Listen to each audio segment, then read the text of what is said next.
Bonjour à toutes et à tous, je suis Didier Mazier, je vous souhaite la bienvenue et puis je vous remercie pour votre fidélité à notre rendez-vous hebdomadaire du lundi où vous êtes plus de 28 000 abonnés maintenant à nous suivre.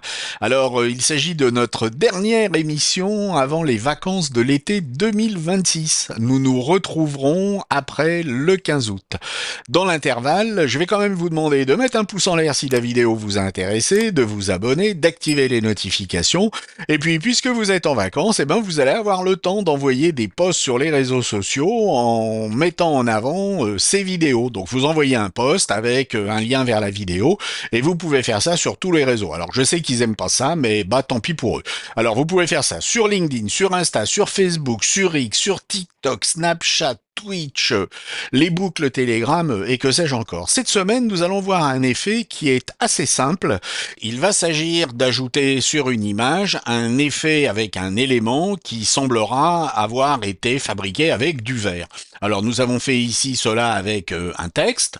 Vous pouvez d'ailleurs le déplacer à différents endroits sur l'image, mais on pourrait faire ça avec n'importe quelle forme. C'est un exercice qui est facile à réaliser même si vous êtes débutant. Par contre, il y a pas mal de paramètres puisque l'on va travailler avec des effets de calque.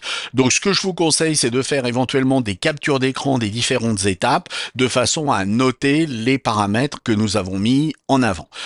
Il y a quand même du travail, et ben il va falloir le faire et on va s'y mettre sans plus tarder. Nous allons donc voir quels sont les effets à appliquer à ce texte qui est en blanc de façon à obtenir un effet de vert. Il s'agit bien entendu d'effets que nous allons trouver en bas de notre palette des calques et nous pouvons aller directement sur le premier de ces effets qui va être biseautage et estampage. Notre premier effet va avoir les paramètres suivants qui ont été hérités parce que vous vous doutez bien que j'ai effectué cet exercice au préalable. Nous avons donc un biseau qui va être interne, une technique qui va être lisse, une profondeur à 120%, direction vers le bas, et puis la taille ici est de 35 pixels. Bien entendu, c'est quelque chose qui va varier si votre image a une définition qui est supérieure à la mienne.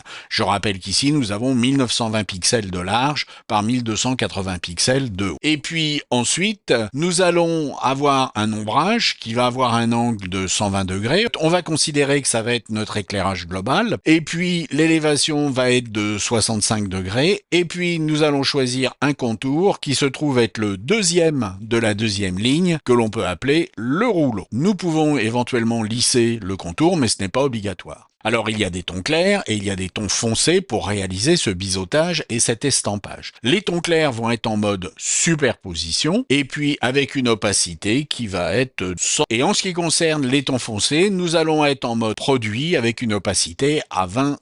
On pourra revenir sur ces réglages, notamment lorsque l'on aura affiné notre effet et nous pourrons faire varier ces différents paramètres. Dans le cadre du biseautage et de l'estampage, nous pouvons aller travailler un contour. Et nous allons éditer ce contour en plaçant un point qui va se trouver au milieu. Nous allons demander à ce que ce soit un sommet de façon à ce que la courbe soit bien tranchée. Et puis vous voyez que nous avons maintenant quelque chose qui va être beaucoup plus réaliste en termes de contour. Il y a le contour du biseautage et de l'estampage, mais il y a également le contour global. En ce qui concerne notre contour, nous allons déterminer une taille qui peut être de 4 pixels. Vous voyez que si j'augmente, eh bien j'ai quelque chose qui va être exagéré. Donc 4 pixels ici suffira largement. On pourrait éventuellement réduire. La position va être l'extérieur. L'opacité, c'est quelque chose qui va varier. Pour l'instant, je suis autour des 90. Je ne suis pas en surimpression. Et par contre, le remplissage de ce contour va être un dégradé. Et pour ce dégradé, je vais l'éditer. Je suis parti d'un blanc qui n'est pas tout à fait un blanc, qui est un petit blanc légèrement grisé, 246 sur les trois valeurs. J'ai été placé au milieu un blanc qui est légèrement différent, 245, 239, 239, et puis au final, je suis arrivé à un blanc. Donc vous voyez, c'est un petit dégradé qui va d'un gris très clair au blanc. Je l'aligne sur le calque, j'ai un angle de 0 degré, et puis j'ai une méthode de lissage avec une échelle à 100%. Nous avons deux autres réglages à effectuer. Premièrement, une ombre interne. Nous allons travailler avec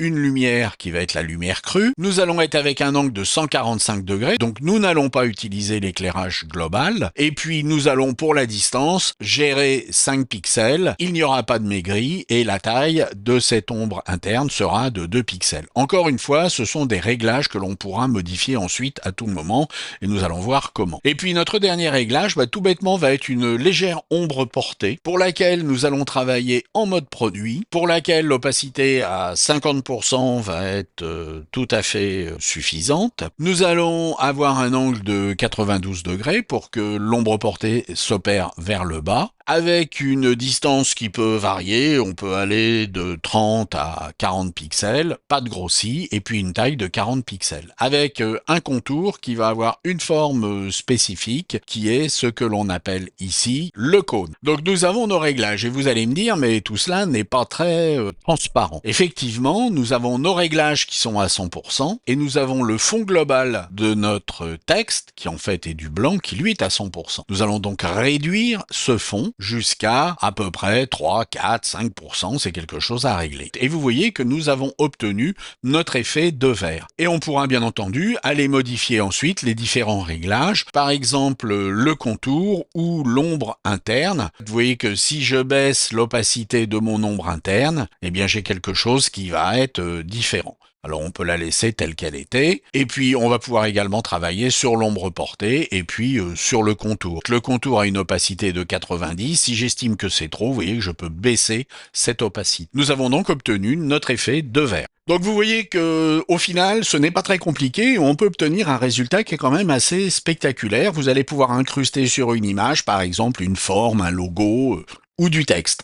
J'espère que cela vous a intéressé. Je vous souhaite à tous d'excellentes vacances et puis on va se retrouver après le 15 août. À très bientôt. Au revoir.